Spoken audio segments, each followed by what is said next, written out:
Assalamualaikum warahmatullahi wabarakatuh. Perkenalkan, nama saya Anissa Nurrohmah dengan NPM 2186206112P dari Universitas Muhammadiyah Kota Bumi.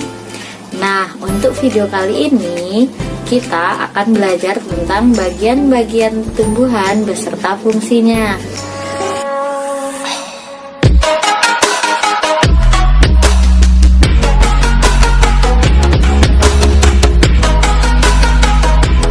Setiap bagian tumbuhan ternyata memiliki fungsi yang berbeda-beda loh. Contohnya dapat kita lihat dari gambar di atas.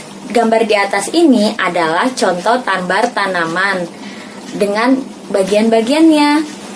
Pada bagian akar, yang mana akar berfungsi untuk menopang batang agar tumbuhan tetap berdiri tegak. Selain itu, akar juga berfungsi untuk menyerap air dan unsur hara lainnya di dalam tanah. Dan tidak hanya itu loh, ada beberapa tanaman yang mana akar berfungsi untuk menyimpan cadangan makanan. Contohnya pada tanaman wortel. Nah, ini adalah contoh tanaman wortel. Dapat kita lihat di sana, pada tanaman wortel, akar berfungsi untuk tempat penyimpanan makanan. Yang selanjutnya ada tanaman singkong, lalu ada kentang dan sebagainya. Selanjutnya ada bagian batang. Batang tidak hanya sebagai penyokong tumbuh-tumbuhan, tetapi batang juga berfungsi untuk mengedarkan air dan unsur hara lainnya hasil dari fotosintesis. Batang tidak hanya sebagai penyokong tumbuh-tumbuhan, tetapi batang juga berfungsi untuk menyerap air dan mineral yang akan diserap oleh akar. Selain itu, batang juga dapat mengangkut air dan unsur hara mineral. Selain itu, batang juga berfungsi untuk mengangkut zat makanan hasil dari fotosintesis ke seluruh bagian tanaman. Lalu ada bagian daun.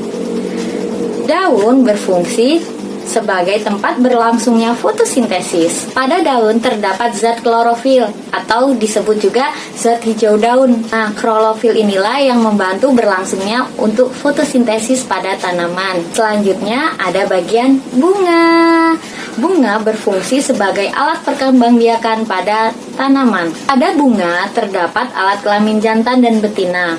Alat kelamin jantan disebut dengan benang sari, sedangkan alat kelamin betina disebut putik. Selain itu, bunga juga berfungsi sebagai mempercantik tanaman atau memperindah tanaman.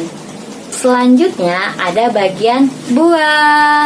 Di sini adalah contoh gambar buah. Buah memiliki bentuk, rasa, dan ukuran yang beraneka ragam. Selain untuk melindungi biji, buah juga berfungsi untuk menyimpan cadangan makanan pada tumbuhan. Bagian-bagian buah terdiri atas, yang di sini adalah tangkai buah, selanjutnya ada kulit buah dan daging buah. Bagian buah yang biasa kita konsumsi atau kita makan adalah bagian daging buahnya. Selanjutnya pada bagian biji. Ini adalah contoh gambar dari biji alpukat, yang mana biji berfungsi sebagai alat perkembangbiakan pada tumbuhan. Biji yang kita tanam akan tumbuh dan menghasilkan tanaman yang baru. Pada beberapa tanaman, biji juga berfungsi sebagai tempat cadangan makanan bagi tumbuhan. Sekian video pembelajaran tentang bagian-bagian tumbuhan beserta dengan fungsinya. Semoga video yang saya buat ini bisa bermanfaat. Wassalamualaikum warahmatullahi wabarakatuh. Annyeong.